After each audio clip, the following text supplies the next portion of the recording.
Tax TV channel from Tel Aviv. My guest in the studio is Ariel Tau. How are you? I'm good, thank you. You are a tax expert specializing in international taxation, a manager from KPMG Israel. In recent years, many global entities are doing business in Israel and are sending workers to Israel to a variety of industries like services, construction, infrastructure construction, agriculture.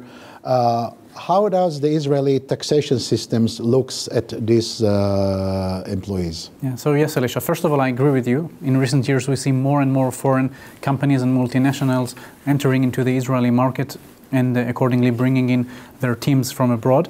As to your question, I think that the right differentiation would be that there are two main categories. The first one is of foreign employees who are entering into the country with a work visa, so to speak, normal employees. And the second category deals with foreign experts, which are entitled to special benefits. What are the main differences in between these two groups? So the main difference is that if you qualify as a foreign expert, you will not be entitled to a credit point against your taxable income in Israel. However, you will be entitled to significant benefits, as I will explain later on. And in addition to that, it's important to note that both groups are subject to tax on their personal income tax at the rates from 10% up to 50%, including a 3% surcharge on high income earners. There is a special tax levy for these foreign experts. What is the levy and who has to pay it? So the levy is something that I believe is rather unique in Israel.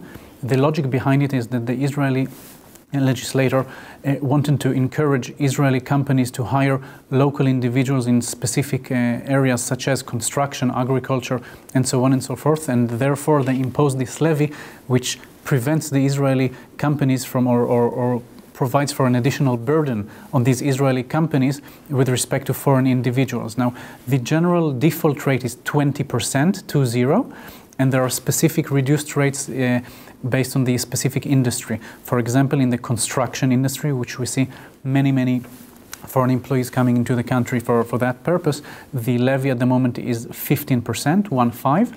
And in the agriculture sector, for example, it's 0%.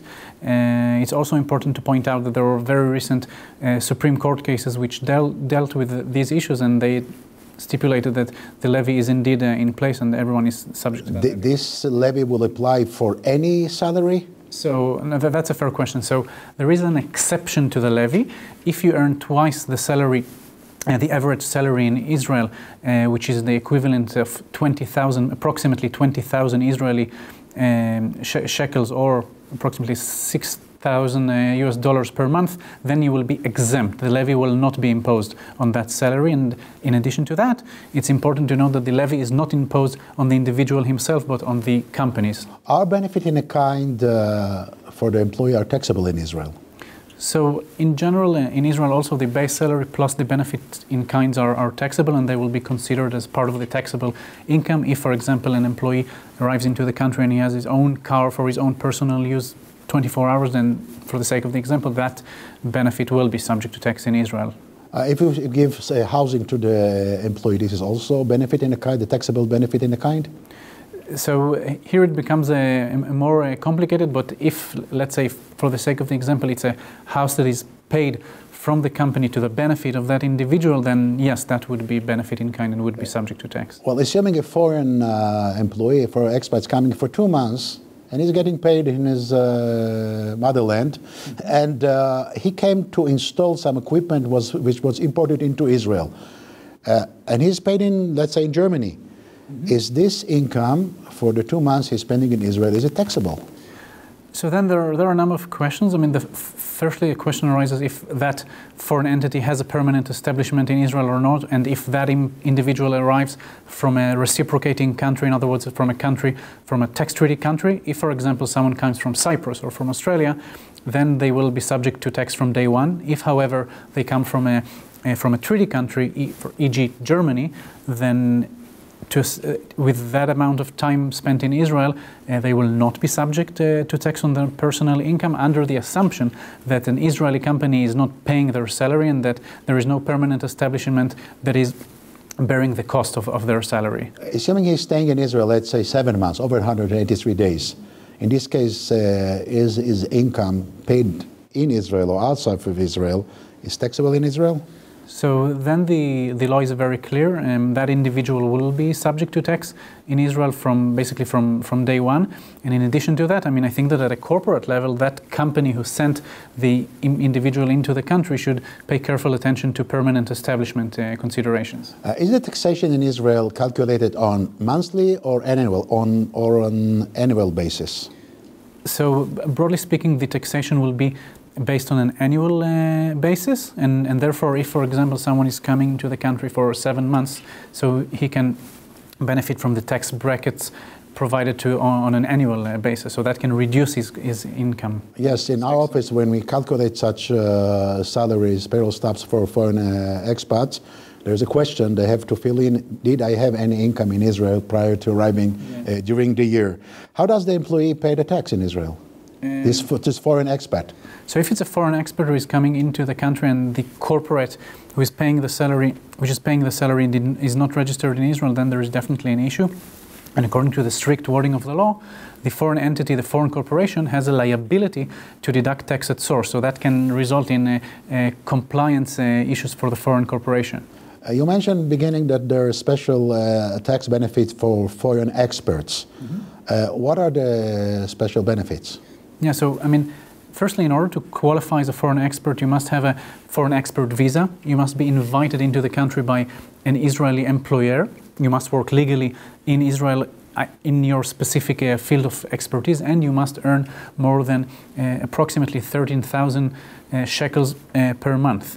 If you qualify and you meet these conditions, then you will be entitled to two main benefits. The first one would be a daily per diem of approximately 300 shekels, 320 shekels, which are equivalent to $70 more or less in that neighborhood. And in addition to that, and perhaps more important, you will also be able to take during the first year of activity in Israel, of work in Israel, you will also get your rental expenses as a deductible expense. By the way, also the per diem is obviously for the first 12 months of operations in the country. Okay. Each year, the foreign experts who is earning over 2 times of the average salary in Israel has to renew his special B1 expert visa.